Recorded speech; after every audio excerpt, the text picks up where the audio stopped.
Good morning, everybody. My name is Anita.K for those who don't know me. Have you ever recalled a time where your parents thought your phone was too much? Do you still remember when you first received your first phone? Was it from a sibling? Was it a hand-me-down? Did your parents give you your first phone because they needed a way to contact you? Using an article from Gale, ever since 2004, technology has become more common and has been constantly advancing and becoming more affordable. The researcher found that in 2023, 96% of teenagers use internet every day, and half of those that are on the internet are constantly offline. As a fellow student who glances at their phone from time to time during class, and as the student who has been researching this topic for a few weeks, I wish to explain to you all how cell phones have been straying from their intended use, and I'd like to discuss how cell phones are both a distraction to the students physically and mentally, and how they are also a distraction to teachers.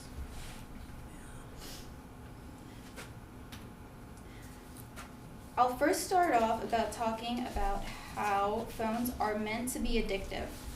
It's no secret that social media is the first app that you use when you first download a phone. In 2014, a research study shows that college students who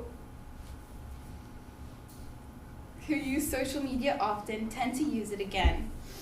The simple action of scrolling through social media is that it's very rewarding each time you interact with a new post. Every time you find something you like and you share it with others, you are also contributing to the algorithm, which is sending you and young adults into a spiral where they're constantly seeing feed that they like and they want to see again. And it becomes so out of habit that students start to pick up their phone for no reason and start scrolling. Even if they were to find misuse and they were to find out its negative consequences, the action of repeatedly picking up your phone leads you to wanting it and liking it more and more and more, and students become restless during class when they can't even access their phone.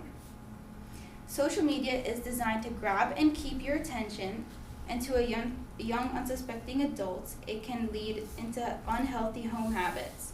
In 2014, a research paper that studies college student cell phone usage reports high depression and low sleep activity. These innocent phone habits that I've previously listed can result into an addiction that impacts everyday life and sabotage young academic careers.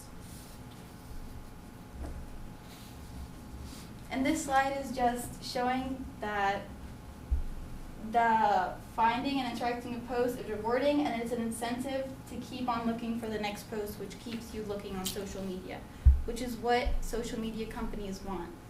And these are just common reasons why students keep on looking at their phones during class. And next, I will discuss how it affects their mental health. We have already discussed how phones become addictive to students, but let's discuss how this affects their health. Phones can affect mental health in a negative way.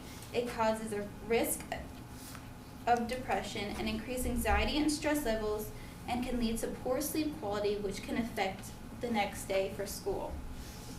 In a study conducted by Tao and his colleagues, 4,747 college students had problematic mobile phone usage in 30% of participants. They also found that 10% of the phone usage participants were at risk of increased mental health.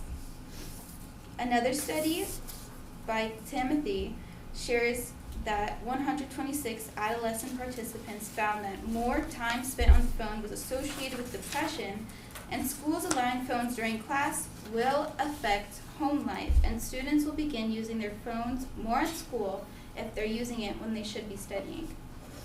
I'm sure that we all heard that multitasking is impossible. When students are constantly shifting their attention between their phones and the teacher, this isn't multitasking. This is them constantly sending information into their short-term memory. to their short-term memory.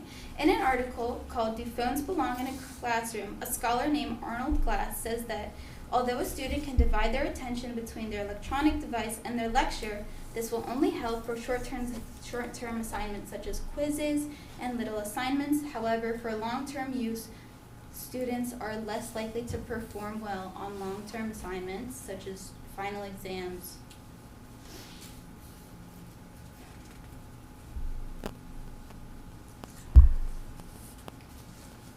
So knowing this, why are phones still allowed in the classroom? If they have so many negative uses, you can argue that phones are used as a resource for more information.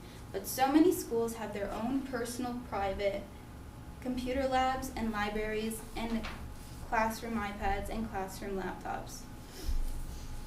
The truth is that in today's society, many people spend too much time on their phone, and this is especially true for younger adults. In 2018, an article called "Teachers Need Training to Control Cell Phones in the Classroom," the author, Leo Versal, says that smartphones can be incorporated into the classroom as long as they have many educational benefits. He also says that teachers would need extensive training and would plan carefully to add smartphones into an academic lessons. However, I argue that why do teachers need to shoulder all the burden themselves, and why do they need to constantly remind their kids to get off their phones in class when the issue could be avoided the moment they walk into school? Why is it that when a smartphone is taken from class and a teacher finds out, it makes the teachers look bad? Educators have enough on their plate, and it should be the school's responsibility to enforce misuse with their phones.